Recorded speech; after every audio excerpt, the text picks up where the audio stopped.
Hello friends, आप सभी का स्वागत है आपके अपने यूट्यूब चैनल पे। आज की जो हमारी क्लास रहेगी, स्पेशली आज हम बात करने वाले हैं टेट प्रिपरेशन की। ये क्लासेज आपकी चल रही है इस चैनल के माध्यम से। जितने भी टीचिंग एग्जाम आपके रहते हैं उन सभी की जो है यहाँ प्रिपरेशन आपकी करवाई जा रही है। तो आज हम बात करेंगे मॉक टेस्ट। आपको लास्ट 3 वीक पहले आपके जो है दिया था, उसमें मॉक टेस्ट का आपको लिंक भी अवेलेबल करवा दिया था और बाद में उसका जो है फर्स्ट 50 क्वेश्चन आपको सॉल्व करके बता दिया था विद ऑल ऑप्शन। और बात करते हैं आज क्या करेंगे। आगे के 50 क्वेश्चन आपको मैं सॉल्व करवाने वाला हूं। पहले हमने कर दिए हैं फर्स्ट 50 क्वेश्चन जो आपको मॉक टेस्ट प्रोवाइड कराया गया था। उसका डिस्क्रिप्शन में आपको लिंक मिल जाएगा। जो पहले वाली वीडियो का जो एक्सप्लेनेशन है, यानी कि फर्स्ट 50 क्वेश्चन का एक्सप्लेनेशन का आपको वीडियो मिल जाएगा। साथ ही जो ये मॉक टेस्ट जो आपको मैं सॉल्व करवा रहा हूँ, इसने अगर आपने फिर से देना है यही मॉक टेस्ट, तो इसका लिंक भी आपको अवेलेबल करवा दिया जाएगा। डिस्क्रिप्शन में आपको इसका लिंक भी मिल जाएगा और जो फर्स्ट 50 क्वेश्चन है उसकी एक्सप्लेनेशन का लिंक भी आपको इस वीडियो के डिस्क्रिप्शन में मिल जाएगा। आज हम बात करेंगे, ये लिंक आपको मिल जाएगा, डोंट वेरी, लेकिन ये रहेगा आपके सिर्फ फर्स्ट वीक के लिए, यानी कि इस वीक, यानी कि वीडियो के अपलोड होने के 1 वीक तक आपकी अवेलेबल रहेगा। अगर आप चाहे तो पहले इस वीडियो को देखने से पहले एक बार अपना टेस्ट दे दीजिए, फिर उसमें स्कोर देखिए कि आपका कितना स्कोर हुआ है। उसके बाद जो है फर्स्ट मॉक टेस्ट जो आपको प्रोवाइड कराया था उसकी एक्सप्लेनेशन आपने देख लेनी है। और बाकी जो आगे के जो 50 क्वेश्चन है, आज हम इसकी एक्सप्लेनेशन इस वीडियो के माध्यम से हम देखने वाले हैं। तो चलिए स्टार्ट करते हैं, बिल्कुल आपका समय खराब नहीं करेंगे। पहला प्रश्न अगर आप देखिए, 50 क्वेश्चन तक हमने ऑलरेडी कर लिया है, एक्सप्लेनेशन आपकी जो रहेगी। अब देखिए 51 क्वेश्चन जो है, 51 क्वेश्चन क्या कहता है कि संविधान सभा की पहली बैठक कब हुई। ऑप्शन जो है आपके पास, ऑप्शन आपके पास दिए थे 11 दिसंबर 1946, 9 दिसंबर 1946, 9 दिसंबर 1947 और आपके जो ऑप्शन जो डी था, इसमें कौन सा आपके पास था, 26 जनवरी 1949। तो देख लीजिए, ऑप्शन जो आपके पास 9 दिसंबर 1946 था, ये आपका इसमें बिल्कुल राइट आंसर हो जाना था। यानी कि क्या प्रश्न पूछा गया था कि संविधान सभा की पहली बैठक, तो संविधान सभा की पहली बैठक आपकी 9 दिसंबर 1946 को आपके देखने को मिली थी। और इसमें जो है आपके पास अस्थायी अध्यक्ष चुने गए थे सच्चिदानंद सिन्हा। और इसके बाद जो है दूसरी बैठक जो आपकी देखने को मिलती है 11 दिसंबर 1946, इसमें जो आपके पास स्थायी अध्यक्ष चुने गए थे वो चुने गए थे आपके पास डॉक्टर राजेंद्र प्रसाद। इंपॉर्टेंट याद रखना, अस्थायी अध्यक्ष की अगर हम बात करें तो सच्चिदानंद सिन्हा, जो कि 9 दिसंबर 1946 को आपके चुने गए थे, जो कि फ्रांस में एक प्रावधान था कि सबसे वृद्ध जो व्यक्ति होंगे, सबसे सीनियर व्यक्ति होंगे, उसके तर्ज पे इनको चुना गया था। तो ये आपके 9 दिसंबर 1946 को पहली बैठक होती है संविधान सभा की। चलिए, इसके अलावा जो है इसमें 11 दिसंबर आपका दिया गया था ऑप्शन, तो 11 दिसंबर से आपको मैंने फैक्ट बता दिया। 11 दिसंबर 1946 को क्या हुआ था, सेकंड बैठक हुई थी और राजेंद्र प्रसाद को इसमें स्थायी अध्यक्ष आपके चुना गया था। आगे इसमें ऑप्शन आपके पास दिया है 26 जनवरी 1949। 26 जनवरी 1949 को क्या हुआ था, 26 जनवरी जो है बात कीजिए आपके पास 1949, तो 1949 को यहाँ पे कोई डेट आपके निकल के नहीं आती, लेकिन ये 26 जनवरी 1950 को एक डेट आपने याद रखनी। इस दिन भारतीय संविधान को आपके लागू किया गया था। हालांकि जो अडॉप्ट किया गया था वो अडॉप्ट आपके 26 नवंबर 1949, ये याद रखना है आपने पास, इंपॉर्टेंट फैक्ट रहेगा। 26 नवंबर 1949 को संविधान को अंगीकृत किया गया, अडॉप्ट किया गया। ये वाला कई बार एग्जाम में प्रश्न पूछा जाता है, लेकिन पूरी तरह से संविधान लागू आपके कब हुआ, 26 जनवरी 1950 को। ये वाला इंपॉर्टेंट फैक्ट आप इसमें याद रखेंगे। आगे देखिए क्वेश्चन नंबर 52 की ओर चलते हैं। लोकसभा में राष्ट्रपति कितने सदस्य मनोनीत कर सकता है। तो प्रश्न आपसे पूछा गया था, लोकसभा में राष्ट्रपति कितने सदस्य मनोनीत कर सकता है। ऑप्शन आपके पास दिए गए थे, आपके पास ऑप्शन फर्स्ट था 2 और सेकेंड था आपके पास 12 और इसके अलावा 1/3 या फिर आपके पास 6। तो ऑप्शन जो फर्स्ट यहाँ पे दिया था तो आपके 2 रहेगा। तो अगर बात की गई है लोकसभा की, तो लोकसभा में कितने सदस्य मनोनीत कर सकता था या कर सकता है, तो ये आपके पास 2 सदस्य, तो 2 मेंबर आपके ऑप्शन फर्स्ट बिल्कुल आपका इसमें सही रह जाना था। 12 की अगर हम बात करें, ऑप्शन जो बी है या आपका राज्यसभा से रिलेटेड आपकी रहेगा, इंपॉर्टेंट है। चलिए आगे चलेंगे। क्वेश्चन नंबर है आपके पास 53 को अगर आप देखिए तो राज्यसभा के सदस्यों को चयनित करने हेतु न्यूनतम आयु, तो राज्यसभा के सदस्यों के लिए जो आपकी न्यूनतम आयु पूछी गई है, अगर आपने राज्यसभा का मेंबर बनना है, अगर आपने जो चुनाव लड़ना है, तो उसके लिए जो कम से कम आपकी मिनिमम एज कितनी होनी चाहिए, ये आपसे पूछा गया था। ऑप्शन अगर आप देखें तो ऑप्शन आपकी स्क्रीन पर ऊपर 25, 30 और 35। तो इंपॉर्टेंट आपके रहेगा ऑप्शन फर्स्ट जो है 25 इसमें बताया गया है, लेकिन 25 आपका गलत है। उसके बाद ऑप्शन जो सेकंड आपको दिया था 30 बिल्कुल आपका सही है। अगर आपने राज्यसभा का सदस्य बनना है तो उसके लिए मिनिमम एज आपकी रहेगी 30। अगर प्रधानमंत्री को राज्यसभा से चुना जाना है तो प्रधानमंत्री बनने के लिए जो है मिनिमम एज जो रहेगी व्यक्ति की वो आपकी 30 ईयर रहेगी, अगर वो राज्यसभा से चुना जाता है। लेकिन अगर लोकसभा से चुना जाता है तो लोकसभा के सदस्य बनने के लिए मिनिमम एज आपकी कितनी रहेगी, 25 रहेगी। तो इसी तरह जो है लोकसभा से अधिकतर आपके प्रधानमंत्री बनते हैं, तो प्रधानमंत्री बनने के लिए अगर वो लोकसभा का मेंबर है या लोकसभा से आपके जो है प्रधानमंत्री बनता है तो 25 ईयर मिनिमम एज आपकी देखने को मिलेगी। ऑप्शन इसमें जो 35 भी एक दिया गया है, तो 35 आपके पास ऑप्शन सी रहेगा। 35 किसके लिए है, तो राष्ट्रपति बनने के लिए जो मिनिमम एज आपकी कितनी रहेगी, 35 ईयर आपकी देखने को मिलेगी। इसके अलावा जो एक और चीज आती है राज्यसभा में, आपके जो है राज्यसभा के जो अध्यक्ष होते हैं उस जो है पदेन सभापति जो आपके कहते हैं, उनको जो है चुनने के लिए जो आपकी मिनिमम एज वो भी आपकी 35 ईयर ही रहेगी। तो ये भी आपने याद रखना, हालांकि वो राज्यसभा के सदस्य आपके नहीं होते हैं। तो ऐसा कौन सा सदन है जिसका अध्यक्ष तो उसका अध्यक्ष या फिर कह लीजिए या फिर उसका सभापति उसका मेंबर नहीं होता, तो राज्यसभा का जो आपके पास सभापति होता है जो आपके उपराष्ट्रपति कहलाते हैं, तो वो आपके जो इसके मेंबर नहीं होता, इनकी मिनिमम एज भी आपकी 35 ईयर ही रहेगी। तो ये छोटे छोटे फैक्ट है, आप साथ साथ लेकर चलेंगे। आगे चलते हैं, आगे आपके पास क्वेश्चन नंबर 53 हो गया है आपके पास। क्वेश्चन नंबर 54 की ओर चलेंगे। संसद के किस सदन को प्रतिनिधि सभा कहा जाता है, तो संसद के किस सदन को प्रतिनिधि सभा या लोगों का सदन आपकी जो है हाउस ऑफ कॉमन आपका कहा जाएगा। तो ऑप्शन आपके पास दिए कहते हैं लोकसभा, राज्यसभा, विधानसभा, विधानमंडल। तो इसमें जो फर्स्ट ऑप्शन आपके अगर आप स्क्रीन पे देखिए तो लोकसभा की अगर हम बात करें तो लोकसभा आपके जो इसमें फर्स्ट ऑप्शन बिल्कुल सही हो जाएगा। तो लोकसभा को क्या है आपके पास प्रतिनिधि सदन भी कहा जाता है, इंपॉर्टेंट है, या प्रतिनिधि सभा भी कहा जाता है, इंपॉर्टेंट आपका रहेगा। तो ऑप्शन फर्स्ट बिल्कुल इसमें सही हो जाना था। बाकी बात की जाए राज्यसभा की, राज्यसभा से रिलेटेड मैंने फैक्ट बता दिया कि मिनिमम एज आपकी जो 30 रहेगी। लोकसभा की बात की जाए मिनिमम एज आपकी 25 रहेगी।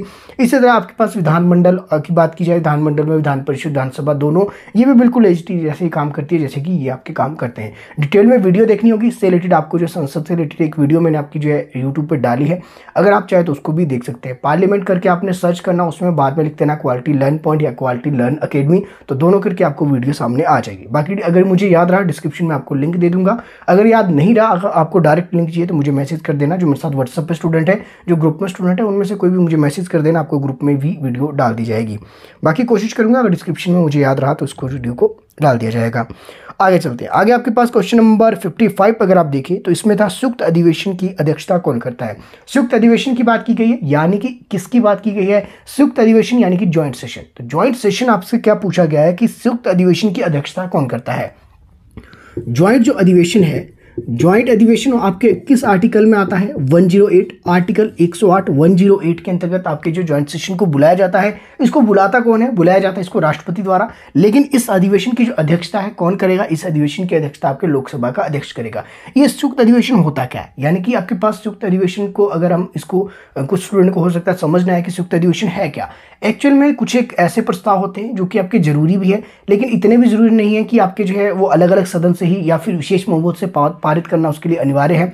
तो ऐसा कुछ नहीं है। तो कुछ एक विषय अगर लगता है राष्ट्रपति को कि हाँ इस विषय को जो है पास करना जरूरी है, इस बिल को जो पास करना जरूरी है, तो ऐसे में वो ज्वाइंट सेशन आपके बुलाता है। तो 108 आर्टिकल 108 के अंतर्गत ज्वाइंट सेशन बुलाएगा, यानी कि लोकसभा और राज्यसभा दोनों एक साथ बैठेंगे, उन दोनों के मेंबर एक ही असेंबली के अंदर, और इसमें जो है कुछ एक प्रस्ताव आपके रहते हैं उसको जो पास करवाया जाता है। हालांकि नेशनल सिक्योरिटी से रिलेटेड मुद्दे कभी भी जो है इस संयुक्त अधिवेशन में या ज्वाइंट सेशन में आपके पास नहीं किए जाते। तो जो विषय ऐसे होगी साधारण बहुमत से जिन्हें पास करना होता है, सिर्फ ऐसे ही विषयों को जो ज्वाइंट सेशन के अंदर जो है पारित किया जाता है। तो इंपॉर्टेंट रहेगा तो आपकी इसकी अध्यक्षता कौन करेगा, तो ऑप्शन इसमें बी दिया था लोकसभा का अध्यक्ष, बिल्कुल ये आपका इसमें सही हो जाना था। बाकी जो मैंने आपको बता दिया अध्यक्ष आपके जो है अध्यक्ष की बात की, अध्यक्ष इसमें कोई भी नहीं, ऑप्शन फर्स्ट वाला बिल्कुल गलत होगा। ऑप्शन सी की बात करें राष्ट्रपति, तो राष्ट्रपति इसको बुलाता है। तो ज्वाइंट सेशन आपकी जो कौन बुलाता है, किसके द्वारा बुलाया जाता है, आर्टिकल 108 के अंतर्गत आपके राष्ट्रपति द्वारा इसको बुलाया जाता है। राज्यसभा का सभापति, तो राज्यसभा के सभापति का यहाँ पे कोई काम नहीं है, तो राज्यसभा का सभापति इसमें बिल्कुल भी आपकी जो है भूमिका नहीं निभाता है अध्यक्ष की। तो अध्यक्ष की भूमिका कौन निभाएगा, लोकसभा का अध्यक्ष। चलिए आगे चलेंगे, आपके पास क्वेश्चन नंबर 56, शून्यकाल भारत में कब शुरू हुआ था। ऑप्शन आपके पास दिए हैं 1962, 1966, 1971, 1996। इंपॉर्टेंट रहेगा तो देख लीजिए।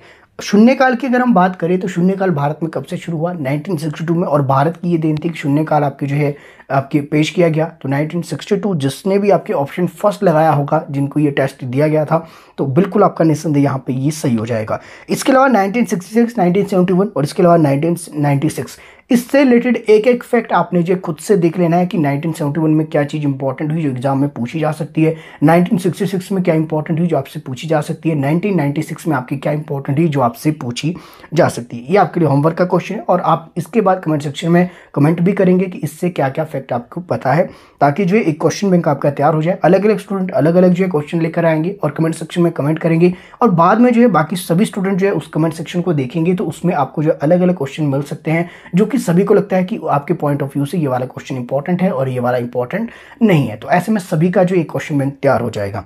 आगे चलते क्वेश्चन नंबर 57 देखेंगे। 57 की अगर हम बात करें, किस सदन का सभापति उसका सदस्य नहीं होता। तो किस सदन का सभापति नहीं होता, तो ये मैंने आपको ऑलरेडी बता दिया। राज्यसभा का जो अध्यक्ष होगा या सभापति होगा वो उस सदन का जो है आपके जो है मेंबर नहीं होता है। इंपॉर्टेंट फैक्ट ये आपका हो गया है। आगे चलेंगे क्वेश्चन नंबर 58। क्वेश्चन नंबर 58 की बात की जाए तो इसमें प्रश्न पूछा गया आपसे पास, सेरिकल्चर कृषि के किस प्रकार से संबंधित है। देखिए, कृषि के प्रकार से संबंधित आपके कई बार एग्जाम में प्रश्न पूछे जाते हैं। तो कृषि का जो प्रकार है वो कौन सा है और कौन सा नहीं, इसमें 8-10 प्रकार आपके देखने को मिलते हैं। जैसे कि आपके पास यहाँ पूछा गया सेरिकल्चर, तो सेरिकल्चर जो है कृषि के किस प्रकार से संबंधित है। ऑप्शन अगर आप डी देखें इस प्रश्न का, तो रेशम उत्पादन, तो रेशम उत्पादन से संबंधित जो कल्चर होगा उसको कहा जाता है सेरिकल्चर।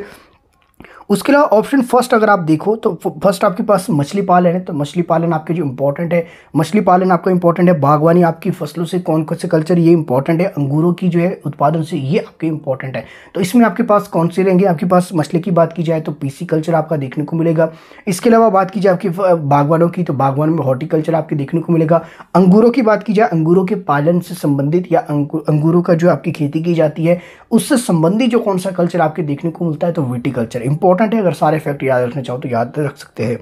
बाकी इसके अलावा बाकी क्रॉस चेक कर लेना सारे एक बार, तो जितने भी इंपॉर्टेंट है वो सभी आपको याद हो जाएंगे साथ साथ। भरतनाट्यम किस राज्य का शास्त्रीय नृत्य है। इंपॉर्टेंट क्वेश्चन है। क्वेश्चन नंबर 59 अगर आप देखिए, भरतनाट्यम किस राज्य का शास्त्रीय नृत्य है। तो ये 7-8 आपके शास्त्रीय नृत्य देखने को मिलते हैं इंडिया की। अगर हम बात करें तो उसमें से भरतनाट्यम एक है जो कि किसका है। ऑप्शन आपके पास से आंध्र प्रदेश, तमिलनाडु, केरल और असम। अगर बात की जाए तो आपके पास भरतनाट्यम किसका है, तो भरतनाट्यम आपके तमिलनाडु का है। ऑप्शन जो बी है बिल्कुल इसमें ये सही हो जाना था। बात की जाए आंध्र प्रदेश की, कुचिपुड़ी आपका रहेगा, ये भी आपको काफी ज्यादा इंपॉर्टेंट है। केरल की बात की जाए आपके पास कथक देखने को मिलेगा, कथकली आपके देखने को मिलेगा। और इसके अलावा जो बात की जाए आपके पास असम की, तो असम की आपकी जो है और आपके पास बिहू देखने को मिलेगा। इंपॉर्टेंट है, इस तरह की आपको फैक्ट पता होने चाहिए। आगे हम चलेंगे। आगे आपके पास है क्वेश्चन नंबर 60। भारत में शहनाई वादक के लिए प्रमुख व्यक्ति कौन है। तो शहनाई वादक के लिए प्रमुख व्यक्ति आपसे पूछे गए थे। ऑप्शन जो आपके पास फर्स्ट दिया है बिस्मिल्लाह का, इंपॉर्टेंट है, ये आपका इसमें सही हो जाएगा। इसके अलावा आपने जो और देखना, पंडित रविशंकर आपके किससे संबंधित है, जाकिर हुसैन किससे संबंधित है। जाकिर हुसैन काफी इंपॉर्टेंट है, इसको एक बार आपने देख लेना। और हाफिज खान ये भी आपके काफी ज्यादा इंपॉर्टेंट है, इसको भी आपने एक बार देख लेना। अगले प्रश्न की ओर चलते हैं। अगला प्रश्न आपके पास एचपीजी से रिलेटेड आपका रहेगा। और चंबा रियासत की स्थापना किसने की थी, तो चंबा रियासत को पूछा है। देखिए, चंबा शहर अलग है, चंबा रियासत अलग है। ऑप्शन देख लेते हैं। ऑप्शन पहला है साहिल वर्मन, दूसरा आपके पास मेरू वर्मन, तीसरा आदित्य वर्मन और आपके पास फोर्थ ऑप्शन जो दिया है वो आपके पास गणेश वर्मन। अब देखिए प्रश्न क्या है, चंबा रियासत रियासत है तो रियासत पुरानी थी, तो पुरानी रियासत थी तो किसने स्थापना की, मेरू वर्मन ने। इंपॉर्टेंट नाम है मेरू वर्मन। तो मेरू वर्मन ने चंबा रियासत की स्थापना की। और अगर बात की जाए चंबा शहर की स्थापना अगर आपसे पूछ लिया जाता तो ऑप्शन जो फर्स्ट है साहिल वर्मन, ये आपका फिर बिल्कुल आपका सही हो जाना था। देखिए, इसके अलावा इसमें एक और नाम देखने को मिलता है आदित्य वर्मन। आदित्य वर्मन क्यों इंपॉर्टेंट है और ये ऑप्शन में मैंने क्यों डाला है, ताकि आपको पता लगे अगर आपसे पूछा जाए कि चंबा के जो शासक थे जिन्होंने वर्मन शब्द का जो प्रयोग किया, सबसे पहले जो ये वर्मन जो उपनाम है, ये उपनाम ना कहकर इसको सरनेम आप कहेंगे, तो ये किसके द्वारा इसको यूज किया गया था सबसे पहले, तो सबसे पहले आदित्य ने जो वर्मन शब्द का सबसे पहले प्रयोग किया था। और इसमें गणेश जो वर्मन है ये आपके अंतिम रहे थे और इन्होंने वर्मन जो शब्द को छोड़कर जो है सिंह आपके लगाना शुरू कर दिया था। आगे चलेंगे, क्वेश्चन नंबर 62 देख लीजिए। 62 आपके पास है खजियार को मिनी स्विट्जरलैंड का दर्जा कब दिया गया। तो खजियार आपकी एक जगह है जो कि मिनी स्विट्जरलैंड, भारत का मिनी स्विट्जरलैंड इसको कहा जाता है, हिमाचल का स्विट्जरलैंड भी इसको कहा जाता है, हिमाचल का मिनी स्विट्जरलैंड इसको कहा जाता है। तो ये मिनी स्विट्जरलैंड का जो दर्जा है ये आपके कब दिया गया, प्रश्न आपसे ये पूछा गया। ऑप्शन आप देख लीजिए, ऑप्शन है 11 जुलाई 1991, ऑप्शन बी है 7 जुलाई 1992। तो देखिए आपके जो है मिनी स्विट्जरलैंड है 7 जुलाई 1992, ये इंपॉर्टेंट फैक्ट है। इस दिन आपके जो है मिनी स्विट्जरलैंड का दर्जा आपके मिला था खजियार को। खजियार एक जगह है चंबा में जो कि हिमाचल प्रदेश के अंदर आती है। तो इसको 160 नंबर अगर आपने ये भी रखना है, 160वां स्थान आपके जो इसको घोषित किया गया था मिनी स्विट्जरलैंड के रूप में। और किसने किया था? WP ब्लेजर एक व्यक्ति है, उनके द्वारा जो है 160 नंबर का प्लेस इसको जो है डिक्लेयर किया गया था मिनी स्विट्जरलैंड के नाम से। कब किया गया था? 7 जुलाई 1992। इंपॉर्टेंट फैक्ट इसको आप याद रखेंगे। आगे चलते क्वेश्चन नंबर आपके पास 63 देख लीजिए जल्दी से। 63 आप देखेंगे, सांच दर्रा हिमाचल प्रदेश के किस जिले में है? ऑप्शन आपके पास शिमला, कुल्लू, किन्नौर, चंबा। तो इसमें राइट आपका हो जाएगा ऑप्शन डी। तो आपके पास सांच दर्रा कहाँ है? आपके चंबा में है। और सांच दर्रा के अलावा और कौन कौन से दर्रे यहाँ पे देखने को मिलते हैं? सांच के साथ आपके जो चीनी आपने याद रखना है, तो चीनी दर्रा भी आपके यहीं पे है और छोबिया दर्रा भी आपके यहीं पे है। तो इंपॉर्टेंट है, ये तीनों दर्रे आपको यहाँ से याद रखने हैं। आगे चलेंगे क्वेश्चन नंबर 64 है आपके पास, मिंजर मेले में जो है किस देवता की पूजा की जाती है? मिंजर मेला जो आपके होता है, तो आपके पास मिंजर मेला एक इंटरनेशनल फेयर आपके देखने को मिलेगा। तो ये इंपॉर्टेंट रहेगा, देख लीजिए जल्दी से। ऑप्शन इसमें सूर्य देवता, अरुण देवता, वरुण देवता, इंद्र देवता। तो आपके मिंजर मेला है, तो मिंजर में जो है मिंजर मेले में क्या किया जाता है? इसमें मिंजर का प्रवाह किया जाता है। इसमें गेहूं और जो है आपके पास मक्की की जो बालियां हैं, बालियां जिसको कहते हैं ऊपर जो आपकी स्टार्टिंग में आती है, उसमें इसको जो प्रवाह किया जाता है नदी में इस मेले के दौरान। और इसमें जो किसकी पूजा की जाती है? वरुण देवता की पूजा की जाती है। और जहां तक मुझे याद आ रहा है शायद इसमें जो भैंसों की बलि भी दी जाती है। तो एक बार इसको क्रॉस चेक कर लेना, बाकी आप देख लेना।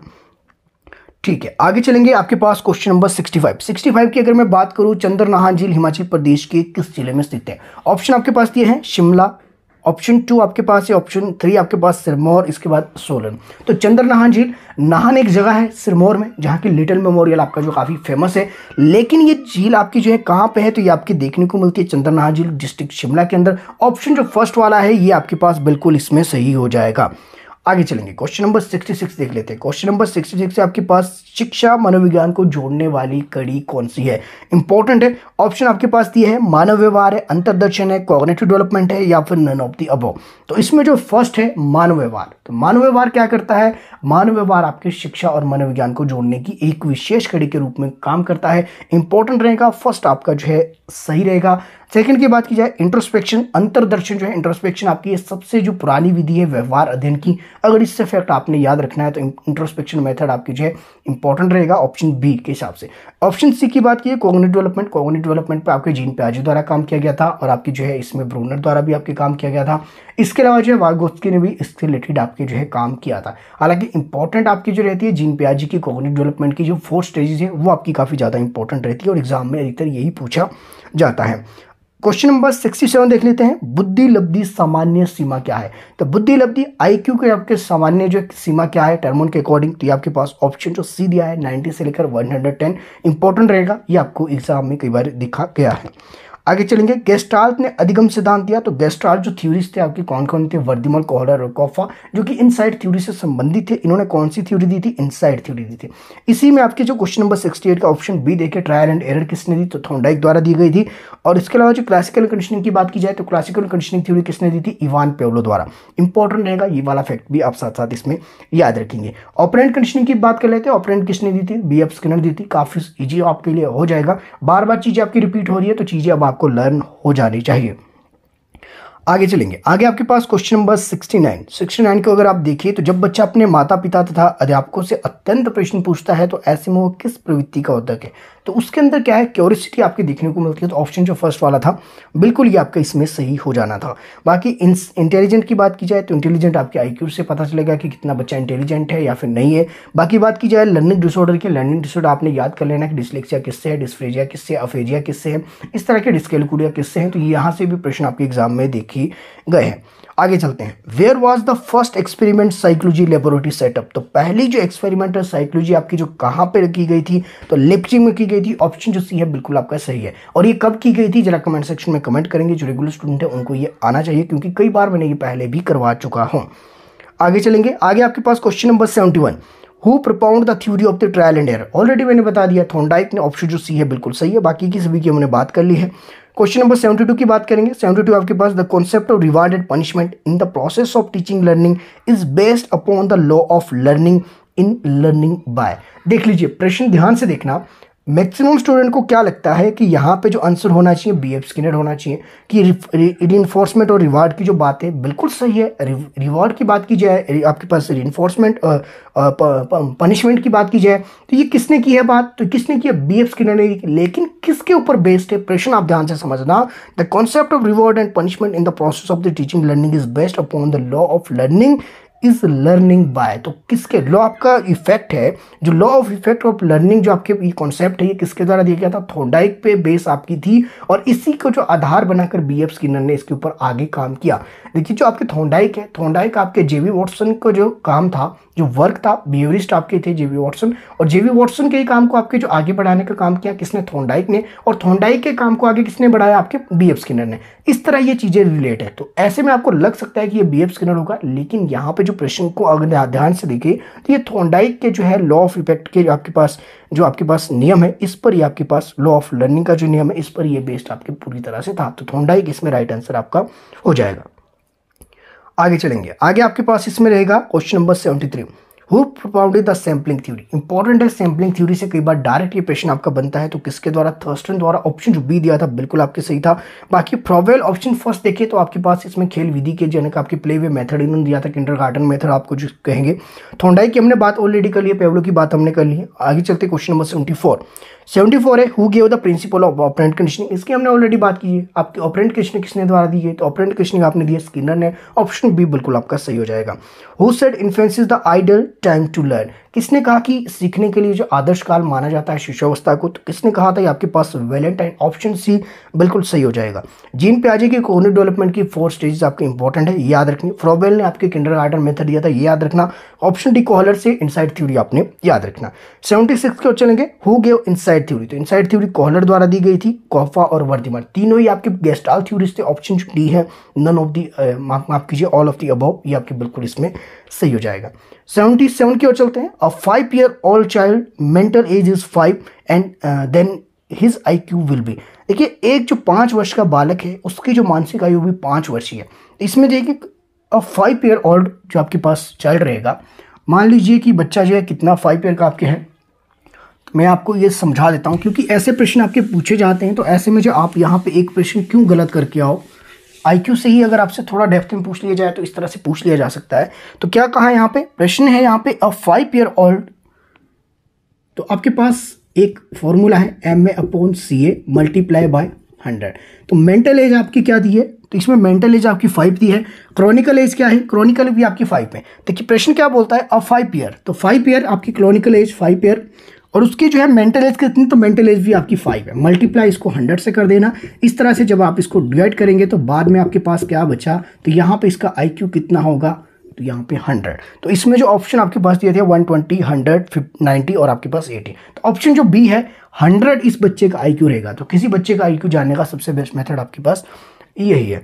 आगे चलेंगे आपके पास, इसके अलावा जो महात्मा गांधी के आध्यात्मिक गुरु कौन थे। क्वेश्चन नंबर 78 आप देख लीजिए, और ये जो है बड़ा ही क्वेश्चन नंबर 78 अगर आप देखिए तो ये बाय चांस देख लीजिए कि आपके पास कोइंसिडेंस है कि 78 नंबर पे ही महात्मा गांधी से रिलेटेड एक प्रश्न आया। और 78 को देखकर मुझे क्या याद आया कि दांडी मार्च जब आपके जो है गांधी जी गए थे तो गांधी जी को मिलाकर टोटल मेंबर कितने थे दांडी मार्च में, 79। लेकिन जो है गांधी जी के अतिरिक्त कितने मेंबर थे जो उनके अनुयायी दांडी मार्च में जो है प्रेजेंट थे, वो आपके पास 78। तो कई बार एग्जाम में पूछ ले जाता है। तो गांधी जी के दांडी मार्च में अनुयायी कितने थे, 78 थे। और गांधी जी को मिलाकर जो टोटल कितने आपके पास हुए, टोटल आपके 70, जिसमें से एक आपकी जो अंग्रेजी पत्रकार मिलर वेब भी है, काफी ज्यादा इंपॉर्टेंट है, अगर आपने याद रखना हो तो रख लेना।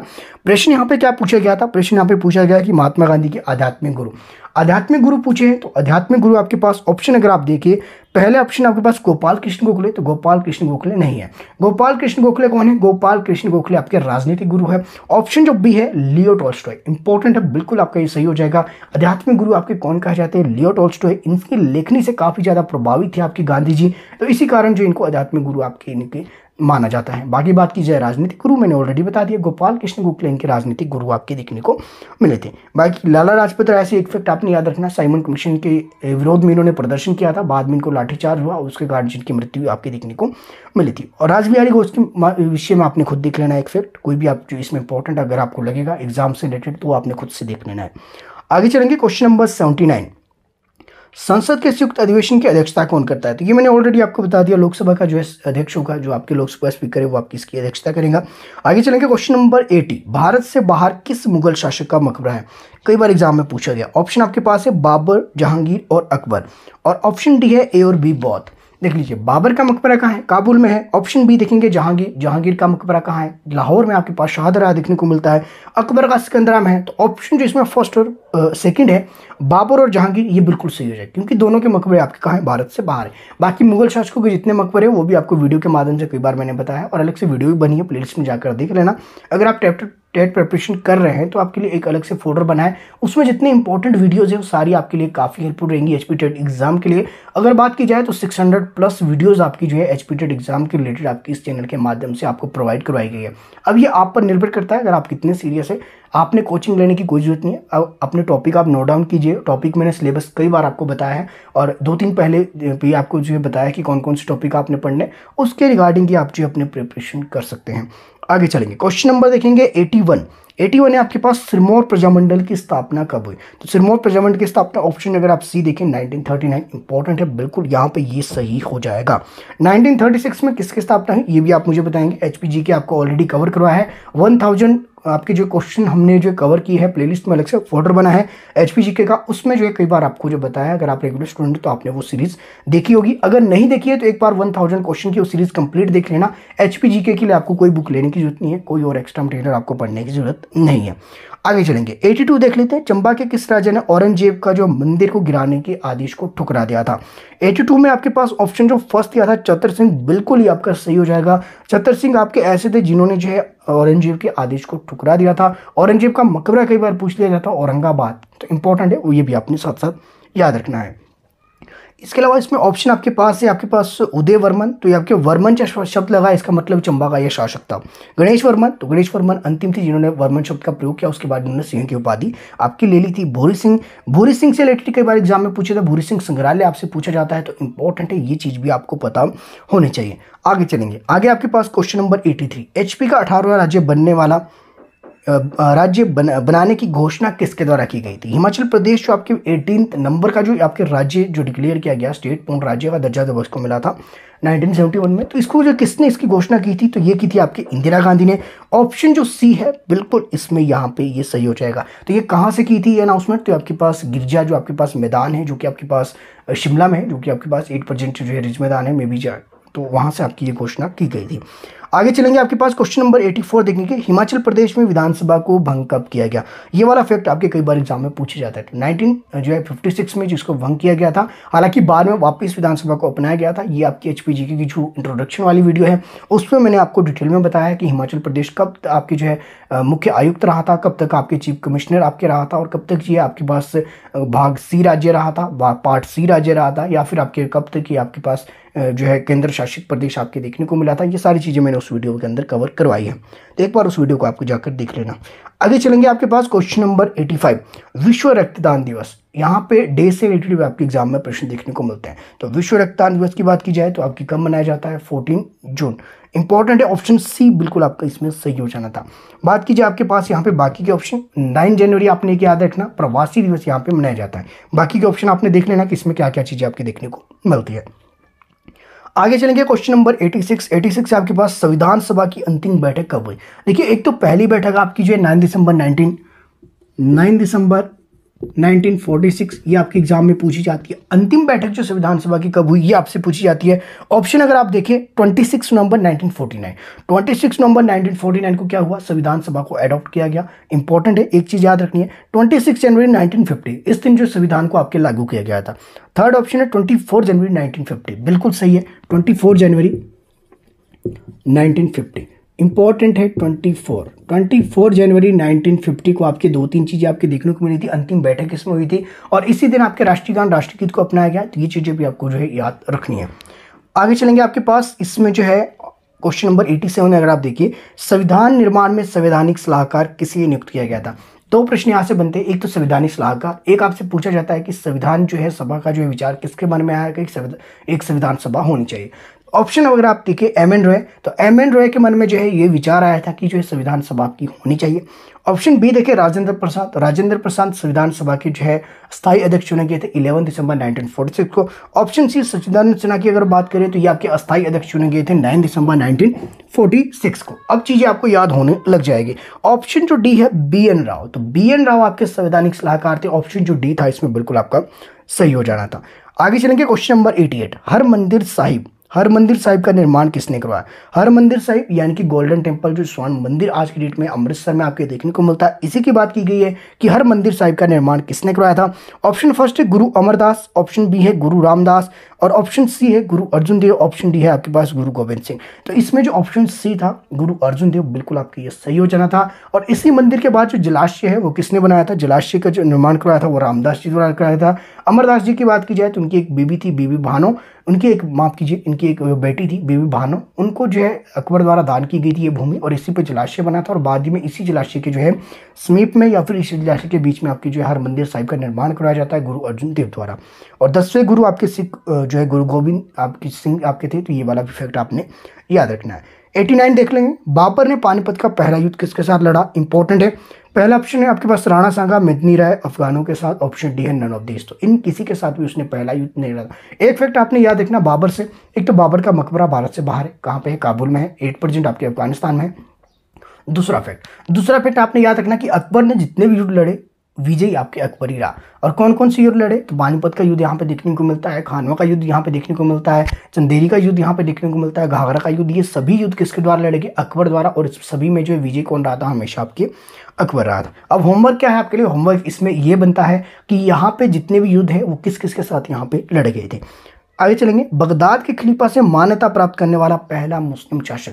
तो किसने जो खलीफा जो है शब्द माफ कीजिए खलीफा की जो उपाधि है और खलीफा से जो मान्यता प्राप्त की थी सुल्तान की मुस्लिम जो है शासक ने, तो कौन ये पहला था? ये आपसे पूछा गया है कि बगदाद के खलीफा से मान्यता प्राप्त करने वाला पहला मुस्लिम शासक।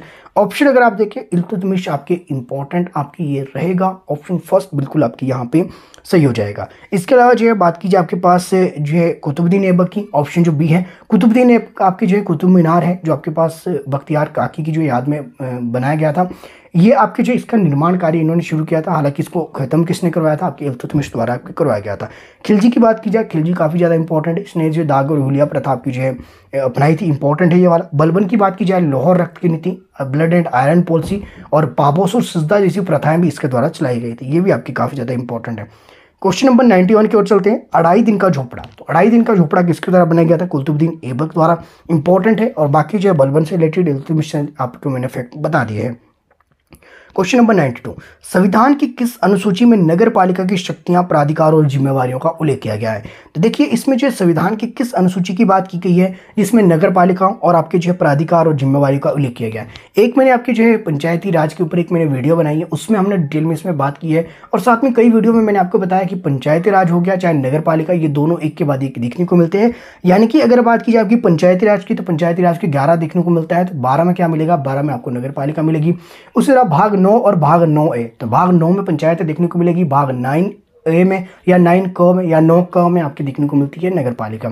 उसी तरह अमेंडमेंट में इनके बिल्कुल ऐसे ही थे। 73rd अमेंडमेंट आपके जो पंचायतों से रिलेटेड था, 74th आपके नगर पालिकाओं से रिलेटेड था। 1992 की ये दोनों की बातें इंपॉर्टेंट है, ये फैक्ट भी साथ साथ आपने याद रख लेना है। इसके अलावा जो विषय कई बार पूछे जाते हैं, पंचायतों में 29 विषय थे और बात की जाए नगर पालिकाओं में इसमें 18 विषय आपके देखने को मिलते हैं। तो इसमें जो ऑप्शन आपके पास बी था बिल्कुल आपके यहाँ पे सही था। आगे चलेंगे क्वेश्चन नंबर 93, भारतीय संविधान के किस भाग में राजभाषा का उल्लेख है? तो पार्ट यहाँ पे पूछा गया, तो किस पार्ट में है, तो किस भाग में? भाग 17 में। यहाँ से एक और फैक्ट आपने याद रखना है कि जब आपके मूल संविधान आपके बना था तो संविधान में कितनी भाषा अंकित की गई थी? मूल संविधान में आपकी जो 14 लैंग्वेज आपकी देखने को मिली थी। 8% आपकी कितनी है? तो 8% आपकी 22। ये फैक्ट आपने साथ साथ याद रखना है। तो किस में आता है? भाग 17 में आता है। इसके अलावा भाग 15, 10 और 11, इसमें आपने बताना क्या क्या चीज़ें होती है, ऑलरेडी आपको मैंने करवाया है। आगे चलेंगे क्वेश्चन नंबर 94, विश्व का सबसे बड़ा गहरा महासागर कौन सा है? तो ऑप्शन अगर आप देखें हिंद महासागर, अटलांटिक महासागर, प्रशांत और अटलांटिक। ये अटलांटिक आपकी जो एक आर्कटिक है, एक आपके पास अटलांटिक है।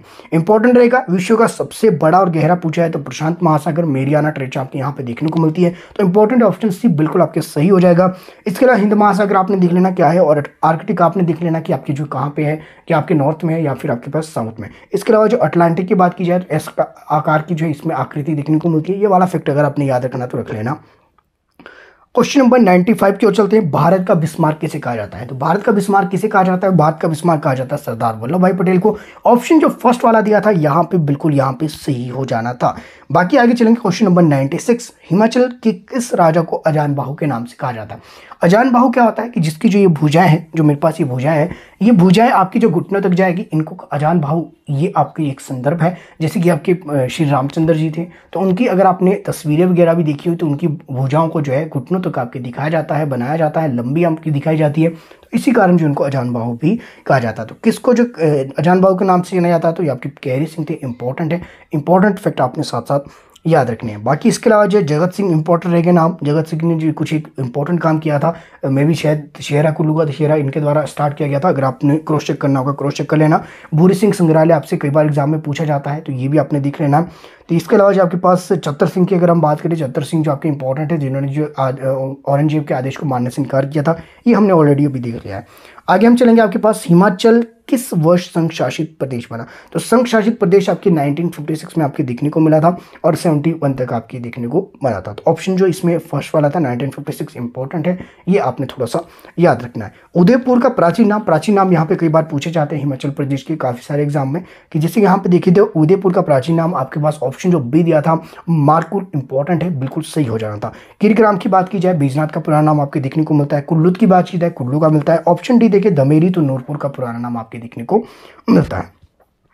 आगे चलेंगे। क्वेश्चन नंबर 99, इनमें से किस वेद को कर्मकांडी वेद भी कहा जाता है? तो कर्मकांड के आधार पर जो वेद आपके देखने को मिलते हैं, किसको कहा जाता है? ऑप्शन आप देखिए अथर्ववेद, ऋग्वेद, यजुर्वेद और सामवेद। ऑप्शन जो यहाँ पे सी दिया था, सी ऑप्शन आपके पास यजुर्वेद, तो इसे कर्मकांडी वेद भी कहा जाता है। वेदों से रिलेटेड भी आपको वीडियो मैंने प्रोवाइड करी, वो भी आपको जो वीडियो की जो है प्लेलिस्ट में हिस्ट्री वाले फोल्डर में आपको मिल जाएगी। अगर आपने देखनी होगी देख लेना, बाकी इफेक्ट आपको वहां से पता लग जाएगी। सामवेद की बात की जाए तो भारतीय संगीत के जो उत्पत्ति आपकी सामवेद से मानी जाती है।